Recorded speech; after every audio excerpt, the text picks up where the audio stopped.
ಇಲ್ಲಿಯವರೆಗೆ ಎಷ್ಟು ಒಳ್ಳೆಯ ಮಾತುಗಳನ್ನು ಕೇಳಿದೆ, ಸಂತೋಷ. 50 ವರ್ಷಗಳ ಕಾಲ ಈ ವಿದ್ಯಾಲಯ ಎಂಥ ಅದ್ಭುತ ಕೆಲಸ ಮಾಡಿದೆ. ಲಕ್ಷಾಂತರ ಜನರ ಜೀವನಕ್ಕೆ ಆಸಕ್ತಿ ಹೆಚ್ಚಿಸಿದೆ. ಅನೇಕ ಕನಸುಗಳನ್ನು ನನಸು ಮಾಡುವುದು ಯಶಸ್ವಿಯಾಗಿ ಇಷ್ಟೆಲ್ಲ ತಮ್ಮನ್ನೆಲ್ಲ ಮಾಡಿದರೆ ಅಷ್ಟು ಆನಂದ. ನಿಮ್ಮ ಸ್ಥಳದಲ್ಲಿ ಪದವಿ, ಎಲ್ಲ ಬಗೆಯ ಪದವಿಗಳನ್ನು ಪಡೆದ ಒಂದು ಸಾಹಸ ಇದೇನು ಸಾಮಾನ್ಯ. ಇದು ಜ್ಞಾನದ ತಪಾಸಣೆಯನ್ನು ತೋರಿಸುತ್ತದೆ. ಇಲ್ಲಿವರೆಗೆ ಎಲ್ಲರೂ ಮಾತನಾಡಿ ಎಷ್ಟು ಸರಿಯಾದ ಮಾತುಗಳನ್ನು ಹೇಳಿ ಅವರ ಮಾತುಗಳಲ್ಲಿ ಎಂಥ ಹಾಸ್ಯ ಹೇಳುವ ಶೈಲಿ ನೋಡಬೇಕು. ಅನಂತಾಗಿ ಪರಿಣಾಮ ಬೀರಬೇಕು. ಈ ಶಿಕ್ಷಣ ಸಂಸ್ಥೆ, ಸಂಪರ್ಕ ಶಿಕ್ಷಣ ಸಂಸ್ಥೆ ಬಹಳ ಅಪರೂಪದ ಕಾರ್ಯವನ್ನು ಮಾಡಿದೆ. ಅದರ ಸುವರ್ಣ ಮಹೋತ್ಸವ ಇದೀಗ ಜರುಗಿದೆ. ಬಸವಣ್ಣನವರು ಒಂದು ಒಳ್ಳೆಯ ಮಾತು ಹೇಳಿದ್ದಾರೆ. ಪ್ರಸಿದ್ಧವಾದ ಮಾತು, ನಾವು ಬದುಕಬೇಕು. ಆ ಮಾತನ್ನು ಕೇಳಿ ಯಾಕೆ ದುಃಖ ಎಲ್ಲ ಓದೋದು ಎದಕ್ಕಾಗಿ, ಇಷ್ಟೆಲ್ಲ ಗಳಿಸೋದು ಎದಕ್ಕಾಗಿ ಯೋಚನೆ ಮಾಡಿ. ಎಷ್ಟು ಕಷ್ಟಪಟ್ಟು ಅನೇಕ ಪದವಿಗಳನ್ನು ಪಡೆಯುತ್ತೀವಿ. ಆ ಪದವಿಗಳ ಜ್ಞಾನವನ್ನು ನಮ್ಮ ಅಭಿವೃದ್ಧಿಗಾಗಿ, ಆರ್ಥಿಕ ಅಭಿವೃದ್ಧಿಗಾಗಿ ಬಳಸ್ತೀವಿ. ಇದೆಲ್ಲ ಮಾಡೋದು ಯಾಕೆ ಇಷ್ಟೆಲ್ಲ ಮಾಡೋದು? ಅದಕ್ಕೆ ಹೇಳಿದ ಬದುಕು ಬಹಳ ಅದ್ಭುತ. ಬದುಕುವುದಕ್ಕಾಗಿ ಮಾಡುವುದು. ಆದರೆ ಹೇಗರೆ ಬದುಕಬಾರದು? ನನಗೆ ಆನಂದ ಆಗಬೇಕು, ಜಗತ್ತಿಗೆ ಸಂತೋಷ ಆಗಬೇಕು, ಹಂಗೆ ಬಾಳಿರಬೇಕು ಮನುಷ್ಯ. ಬದುಕೋದಕ್ಕಾಗಿ ಡಿಗ್ರಿ ಅಲ್ಲ. ಡಿಗ್ರಿಗಳು ಸುಮ್ಮನೆ ಬದುಕಲಿಕ್ಕೆ ಸಹಾಯ ಅಷ್ಟೇ. ಎಷ್ಟು ಓದಿದರೆ ಏನು, ಎಷ್ಟು ಕಳಿಸಿದರೆ ಏನು? ನಾವು ಸಂತೋಷವಾಗಿ ಬದುಕಲಿಕ್ಕೆ ಕಲಿಯದೇ ಇದ್ರೆ ತಗೊಂಡು ಏನು ಮಾಡೋದು? ಹೆಸೆ ತುಂಬುವಷ್ಟು ಹಣ, ಮನೆ ತುಂಬುವಷ್ಟು ಜನ, ಎಲ್ಲ ಥರದ ಕುರ್ಚಿಗಳು ಎಲ್ಲ ಇದ್ದು ಏನು ಮಾಡೋದು? If there is no sweet smile on our face, ಹೇಳಿ, ಮುಖದ ಮೇಲೆ ಒಂದಿಷ್ಟು ಪ್ರಸನ್ನತೆಯ ನಗೆ ಇರದೇ ಇದ್ರೆ ಇಷ್ಟೆಲ್ಲ ಮಾಡೋದರೆ ಸುತ್ತಮುತ್ತ ತಾವು ನೋಡಿ ಎಷ್ಟು ಸುಂದರವಾದ ನಿಸರ್ಗ, ಎಂಥ ವೃಕ್ಷಗಳು. ಯಾವ ವೃಕ್ಷ ನೋಡಿ ಸಂತೋಷಪಟ್ಟು ಕಾವ್ಯಗಳನ್ನು ಬರೆದು ನಾವು ಡಿಗ್ರಿಗಳನ್ನು ಪಡಿತೇವೆ, ಆ ವೃಕ್ಷಗಳು ಮೌನವಾಗಿ ಬೆಳೀತಾ ಇವೆ. ಎಷ್ಟು ಶಾಂತ, ಸಮಾಧಾನ, ನಿಸರ್ಗ ಸೌಂದರ್ಯದಿಂದ ಕೂಡ್ಯಾವ. ಸೌಂದರ್ಯವನ್ನು ಹೆಚ್ಚಿಸಿವೆ, ಜೀವವನ್ನು ಪೋಷಿಸ್ತಾ ಇವೆ. ಆದರೆ ಎಷ್ಟು ಶಾಂತವಾಗಿದೆ ಬದುಕ. ಅವು ಬದುಕೋದನ್ನು ಕಲಿತಾವ, ನಾವು ಬೇಡೋದನ್ನು ಕಲಿತಾ ಇದ್ದೀವಿ ಅಷ್ಟೇ. ಎಷ್ಟು ವ್ಯತ್ಯಾಸ! ನಾವು ಹೊರಗೆ ಶ್ರೀಮಂತರು, ಆದರೆ ಒಳಗೆ ನಾವು ನಮ್ಮ ಪದವಿಗಳೆಲ್ಲ ನಮ್ಮನ್ನು ಭಿಕ್ಷುಕರನ್ನ ಮಾಡಬಾರದು. ನಮ್ಮ ಪದವಿಗಳು ನಮ್ಮನ್ನು ಶ್ರೀಮಂತರನ್ನಾಗಿ ಮಾಡಿರಬೇಕು. ಹಂಗೆ ನಾವು ಬದುಕುವುದೇ. We have to live. ಹೇಗಿರಬೇಕು? ಶೇಕ್ಸ್ಪಿಯರ್ ಹೇಳ್ತಾರೆ, ನಾವು ಹೇಗಿರಬೇಕು? We have to live like kings and queens. Maybe we are living in small cottage. ನಾವೊಂದು ಗುಡಿಸಲದಾಗ ಇರಬಹುದು, ಆದರೆ ಹೆಂಗೆ ಬದುಕಿರಬೇಕು ಅಂದ್ರೆ ರಾಜ ರಾಣಿಯರಂಗೆ ಬದುಕಿರಬೇಕು, ಭಿಕ್ಷಕರಂಗೆ ಬದುಕಿರಬಾರದು. ಎಂಥ ಅದ್ಭುತ ಮಾತು! ಬದುಕುವುದಕ್ಕೆ ಬಹಳ ಬೆಲೆ. ಈಗೊಂದು ಸಮಯ ಅದ, ಇಲ್ಲೊಂದು ಸಮಯ ಅದ. ಈ ಸಮಯಕ್ಕೆ ಕಿಮ್ಮತ್ತ ಬಹಳ. ಎಷ್ಟು ಕಿಮ್ಮತ್ತ ಸಮಯಕ್ಕೆ? ಒಂದು 10,000 20,000 ಇರಬಹುದು. ಆದರೆ ದೀಪನೇ ಹತ್ತದೇ ಇದ್ರೆ ಮಾಡುವುದೇ ಇಲ್ಲ. ಆದರೆ ದೀಪದ ಬೆಲೆ ಎಷ್ಟು ಹೇಳಿ? ದೀಪಕ್ಕೆ ಎಷ್ಟು ಬೆಲೆ ಇದೆ? ಆ ದೀಪಕ್ಕೆ ನಾವು ಒಂದು ದುಡ್ಡು ಕೊಡೋದಿಲ್ಲ. ಆದರೆ ಯಾವುದಕ್ಕೆ ಹಣ ಖರ್ಚು ಮಾಡಿರಿ ಅಥವಾ ಅದು ಇಲ್ಲದೆ ಇದ್ರೆ ಇದಕ್ಕೆ ಬೆಲೆನೇ ಇಲ್ಲ. ಹಾಗೆ ಜೀವನ ಅಂದ್ರೆ ಒಂದು ಸುಂದರ ದೀಪ. ನಾವೇನು ಗಳಿಸಿಕೊಂಡಿದ್ದೇವೆ ಇದೆಲ್ಲ ಸಮಯ ಇರ್ತದೆ. ನಾವು ಯಾವುದಕ್ಕೆ ಬೆಲೆ ಕೊಡಬೇಕು ಅಂದ್ರೆ, ಒಬ್ಬ ವ್ಯಕ್ತಿ ಬಹಳ ದೊಡ್ಡವ ಸಣ್ಣವ ಅಂತ ಹೆಂಗೆ ಹೇಳಬೇಕು ಅಂದ್ರೆ, ಆ ಬೆಳಕಷ್ಟು. ಮನೆ ನೋಡಿ ದೊಡ್ಡವರಲ್ಲ, ಸಂಪದ ನೋಡಿ ದೊಡ್ಡವರಲ್ಲ, ಸ್ಥಾನಮಾನಗಳು ನಮ್ಮನ್ನ ದೊಡ್ಡವರನ್ನ ಮಾಡೋದಿಲ್ಲ. ನಮ್ಮನ್ನ ದೊಡ್ಡವರನ್ನ ಮಾಡೋದು ನಮ್ಮ ಸುಂದರವಾದ ಮನಸ್ಸು, ಅರಳಿದ ಮನಸ್ಸು, ವಿಕಸಿತವಾದ ಮನಸ್ಸು. ನೋಡಬೇಕು, ಒಂದು ಸಣ್ಣ ಬಳ್ಳಿ ಹೀಗೆ ಬೆಳೀತದೆ, ಏನು ಅದ್ಭುತ ಕೆಲಸ ಮಾಡುತ್ತೆ. ಈಗ ಬೆಳ್ಳಿ ಬೆಳೀತಾ ಇತ್ತು, ಅದು ದೊಡ್ಡ ವೃಕ್ಷದ ಸಮೀಪಕ್ಕೆ ಬಳ್ಳಿ ಬೆಳೀತಿತ್ತು. ಅದು ಸಣ್ಣದು, ಗಾಳಿ ಗಂಟೆ ಇದ್ದಂಗೆ ಸಣ್ಣದು. ಅವಾಗ ಮಹಾವೃಕ್ಷ ಹೇಳಿತು, ನೋಡು ನನ್ನಂಗೆ ಯಾವಾಗ ಆಗ್ತೀಯ. ಅವ್ರಿಗೆ ಹೇಳಿದರು, ಇದನ್ನ ಈ ಸಮಯಕ್ಕೆ ನೀನು ತಯಾರು ಮಾಡಿಕೊಡಬೇಕು, ನಾನು ಒಂದು ವೈದ್ಯರಿ ಅಂತ ಹೇಳಿದರು.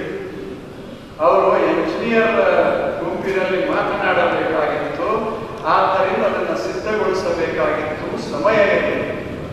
ಪ್ರೊಫೆಷನಲ್ ರೈಟರ್ ಆದ ಆ ಮಾಹಿತಿಯನ್ನೆಲ್ಲ ಇಸ್ಕೊಂಡು ಇಷ್ಟು ಸುಂದರವಾಗಿ ಬರೆದ. ಬರೆದು ಅಲ್ಲಿ ಇಟ್ಟಿದ್ದ. ಇವರು ಬಂದರು, ಈತ ಹೊರಗೆ ಹೋಗಿದ್ದ. ಅವರ ಸೆಕ್ರೆಟರಿ ಇದ್ರು. ಆ ಸೆಕ್ರೆಟರಿ ಹತ್ತಿರ ಇವರು ಅದನ್ನು ಇಸ್ಕೊಂಡು ಓದಿದ್ರು. ಬಹಳ ಆನಂದ ಆಯಿತು. ಎಷ್ಟು ಆನಂದ ಆಯಿತು ಅಂದ್ರೆ, $8 ಅಂತ ಅದಕ್ಕೆ ಬೆಲೆ ಇತ್ತು. ಇವರು $9 ಕೊಟ್ಟರು. ಆನಂದ ಆಗಿ $1 ಹೆಚ್ಚು ಕೊಟ್ಟರು. ಅವಾಗಿನ ಕಾಲ. ಅವಾಗ ಸೆಕ್ರೆಟರಿ ಇಟ್ಟುಕೊಂಡ. ಮಾಲೀಕ ಬಂದ ಬಳಿಕ, ಪ್ರೊಫೆಷನಲ್ ರೈಟರ್ ಬಂದ ಬಳಿಕ ಅವನಿಗೆ $9 ಕೊಟ್ಟು ಅಂತ ಹೇಳ್ದ. ತಕ್ಷಣ $1 ತಗೊಂಡು ವಿಶ್ವೇಶ್ವರಾಗಿ ಇದ್ದಲ್ಲಿ ಬಂದರು. ಯಾರು ಬರ್ತಾರೆ? ಅಲ್ಲಿ ಬಂದು ಅವ್ರನ್ನ ಭೇಟಿಯಾಗಿ ಅವರಿಗೆ ಧನ್ಯವಾದ ಹೇಳಿ ಒಂದು ಮಾತು ಹೇಳಿದರು, I have no need of your $. ಏನ ಮಾತು ಇದು? ಸುಶಿಕ್ಷಣ, ಇದು ವಿದ್ಯಾ. ಆತ ಮುಂದೆ ಹೋಗಿ ಹೇಳ್ತಾನೆ, ಯಾಕೆ ಅಂದ್ರೆ ಅದು ನನ್ನ ಬೆವರಿನಿಂದ ಬಂದದ್ದಲ್ಲ, ನೀವು ಕೊಟ್ಟ $1 ಅದು ಬೆವರಿನಿಂದ ಬಂದದ್ದಲ್ಲ. ನನ್ನ ಬೆವರ ಹತ್ತಿದ $8 ಅದು ನನ್ನವು. ತಗೊಳ್ಳಿ ಇದನ್ನ ಅಂತ ತಿರುಗಿ ಕೊಟ್ಟ. ಇನ್ನೊಂದು ಸುಂದರ ಮಾತು ಹೇಳ್ದ, ಇದೇ ಚಟ ನನಗೆ ಬಿತ್ತು ಅಂದ್ರೆ ಮುಂದೆ ದುಡಿದ ಗಳಿಸಿ ಸಂಪತ್ತನ್ನ ಅನುಭವಿಸುವಾಗಿನ ಸಂತೋಷ ಕಳ್ಕೊತೀನಿ.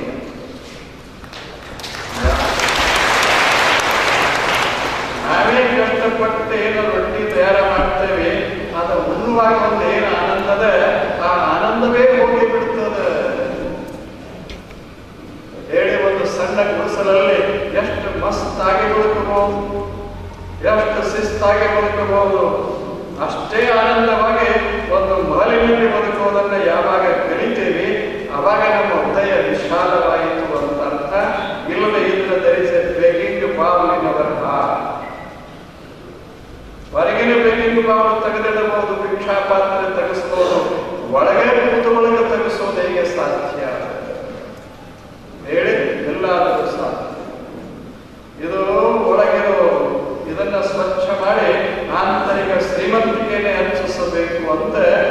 ಬಸವಣ್ಣನವರು ಹೇಳಿದರು, ಮನೆ ನೋಡ ಬಡವರು ಮನ ನೋಡ.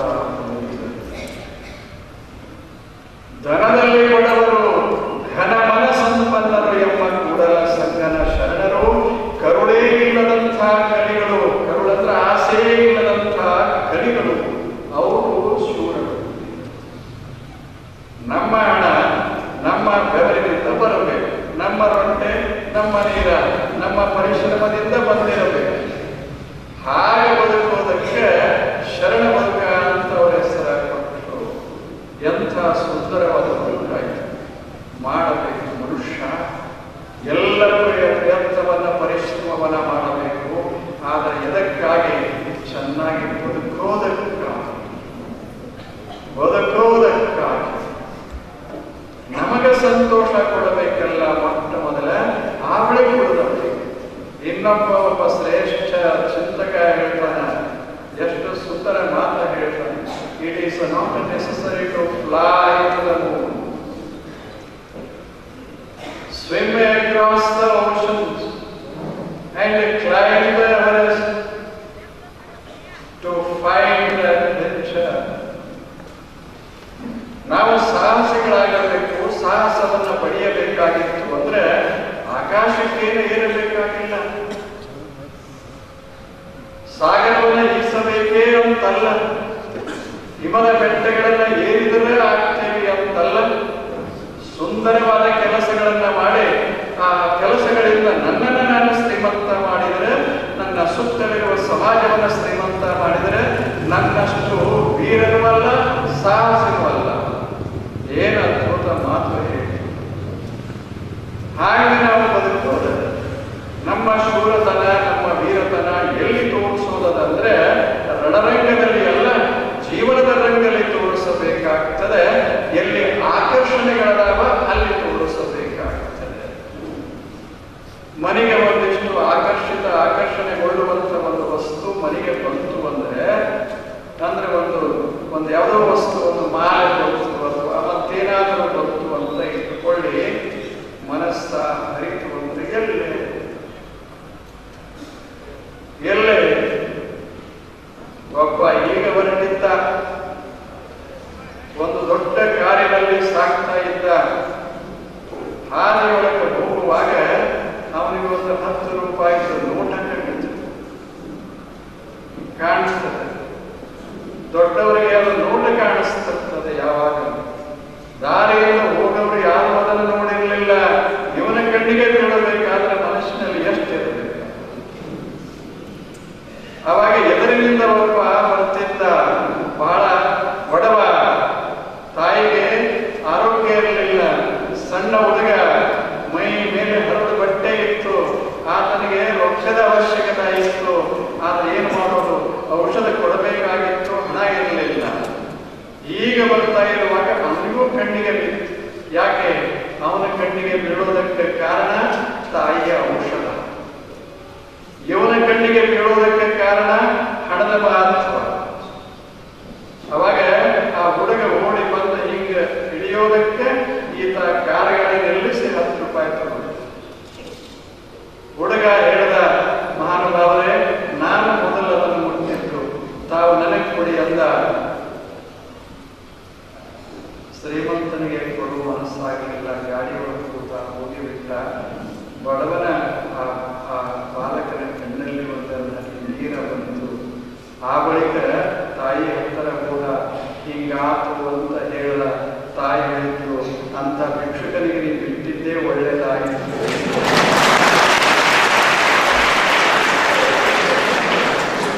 ಅವನ ಕಣ್ಣ ಬಿದ್ದಿದ್ದನ್ನ ನೀನು ತಂದಿದ್ರೆ ನನಗೇನು ಆರೋಗ್ಯ ಚಲೋ ಆಗ್ತದೆ. ಏನು ಬದುಕ್ತಾರೆ ಜನ, ಹೆಂಗೆ ಬದುಕ್ತಾರೆ. ಬಾಳಬೇಕು ಮನುಷ್ಯ. ನಮ್ಮ ಶ್ರೀಮಂತರು, ಭಾರತೀಯರು ಶ್ರೀಮಂತರಾಗಿ ಬದುಕಬೇಕೇ ವಿನ ಭಿಕ್ಷುಕರಾಗಿ ಬದುಕಬಾರದು. ಶ್ರೀಮಂತರಾಗಿ reach our life with a contentment, beautified with a loving heart.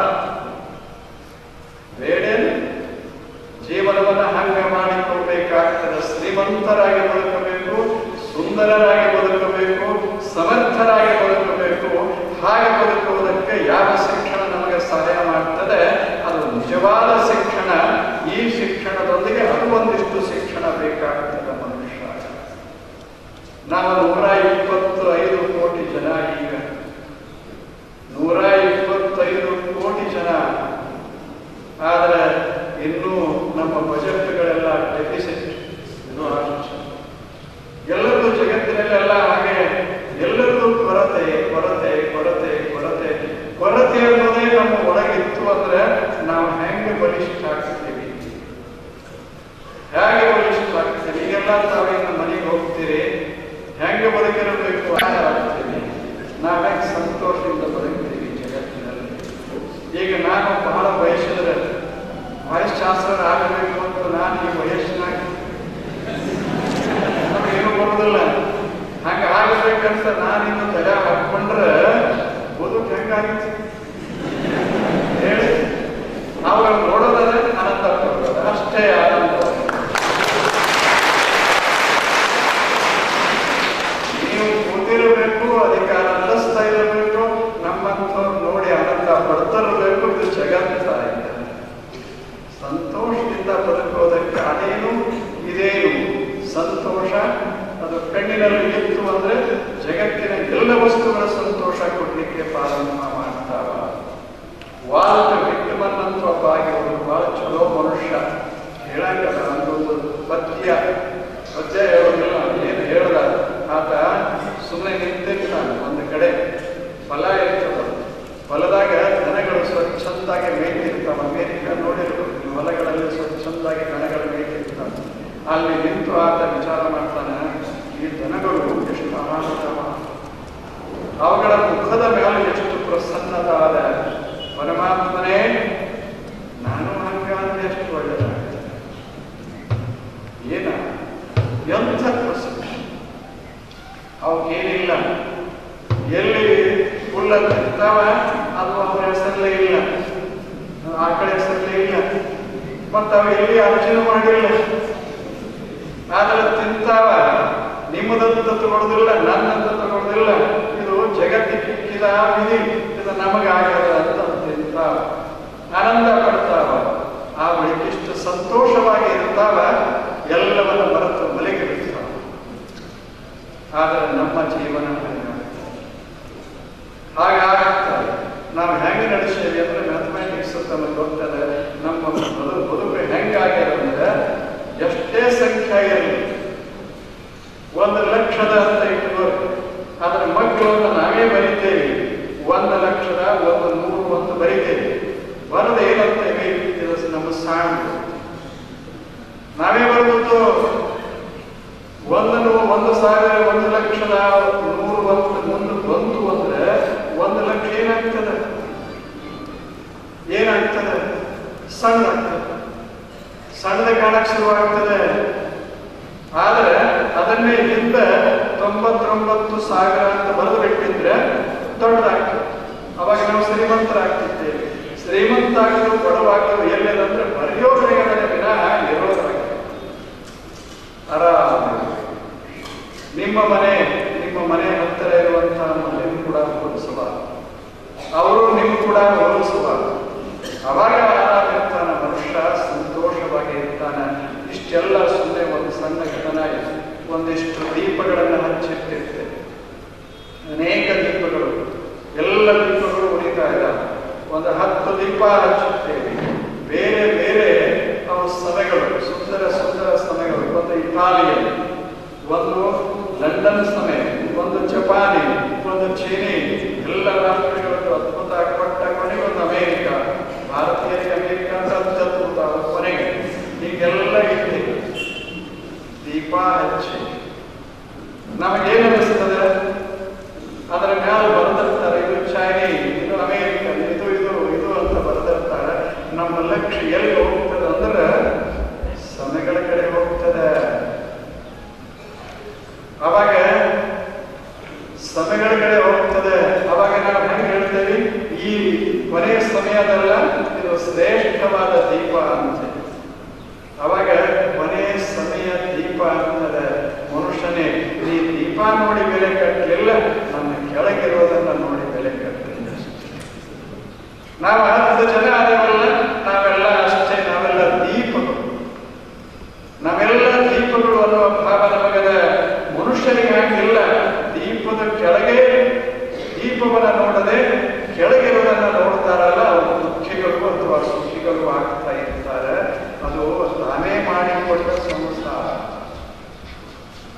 ನಾವನ್ನ ಕಲಿಯೋದು. ನನ್ನ ಎದೆಯೊಳಗೂ ಒಂದು ಜ್ಯೋತಿ, ನಿಮ್ಮ ಎದೆಯೊಳಗೂ ಒಂದು ಜ್ಯೋತಿ. ಜ್ಯೋತಿ ಜ್ಯೋತಿ ಅಂತ ನೋಡಿಬಿಟ್ರೆ ನಾವೆಲ್ಲ ಅಷ್ಟೇ. ಆ ಭಾವನೆ ನಮ್ಮ ಮನಸ್ಸಿನಲ್ಲಿ ಅರಳಲಿ ಅಂತೆ ಇದೊಂದು ಮಹಾ ವಿದ್ಯಾಲಯ ಇಂಥ ಅದ್ಭುತವಾದ ಕಾರ್ಯವನ್ನ 50 ವರ್ಷಗಳಿಂದ ಮಾಡ್ತಾ ಬಂದರೆ ನಾವು ಓದಬೇಕು, ನಮ್ಮ ಜೀವನ ಕಟ್ಟಿಕೋಬೇಕು, ಮನೆಮಾರುಗಳನ್ನು ಬೆಳೆಸಬೇಕು. ಅದರ ಕೂಡ ನಮ್ಮ ಸುತ್ತಲಿರುವ ದೇಶ ಬೆಳೀತಾ ಇರಬೇಕು. ಅದು ಬಹಳ ಮಹತ್ವದ್ದು. ಒಳಗೆ ಶುಚಿ ಇರಬೇಕು, ಹೊರಗೆ ಶುಚಿ ಇರಬೇಕು. ನಮ್ಮ ಮನೆ ಒಳಗೆ ನಿರ್ಮಲ, ಹೊರಗೆ ನಿರ್ಮಲ.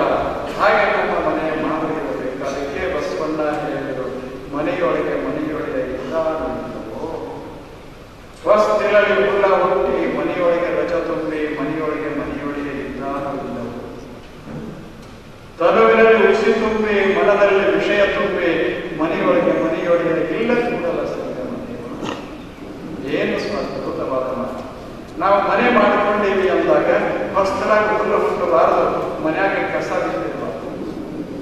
ಹಾಗೆ ಬದುಕ್ತೇವೆ ಅಂದಾಗ ನಮ್ಮ ಇದು ದೇಹ, ಇದು ನಮ್ಮ ಮನೆ. ನಮ್ಮ ಕಾರ್ಯಗಳಲ್ಲಿ ಖುಷಿ ಇರಬಾರದು, ನಮ್ಮ ಮನಸ್ಸಿನಲ್ಲಿ ವಿಷಯ ತುಂಬಿರಬಾರದು. ಒಳಗೆ ಸಂತೋಷ ಇರಬೇಕು, ಸ್ವಚ್ಛತಾ ಇರಬೇಕು, ಹೊರಗೆ ಸಂತೋಷ ಸ್ವಚ್ಛತಾ ಇರಬೇಕು. ಹಂಗೆ ಬದುಕಲಿಕ್ಕೆ ಬಂತು ಅಂದ್ರೆ ಆತ ಎಂಥ ಜೀವನ ನಮ್ಮನ್ನೆಲ್ಲ ಆಗಲಿ ಅಂತ ನಾವೆಲ್ಲ ಬಯಸೋಣ. ಅವೆಲ್ಲ ಬಹಳ ಪ್ರಯತ್ನ ಮಾಡಿ ಪರಿಶ್ರಮ ಪಟ್ಟು ಜೀವನವನ್ನು ಕಟ್ಟಿಕೊಂಡವರು. ಅದೇ ಸಂತೋಷ.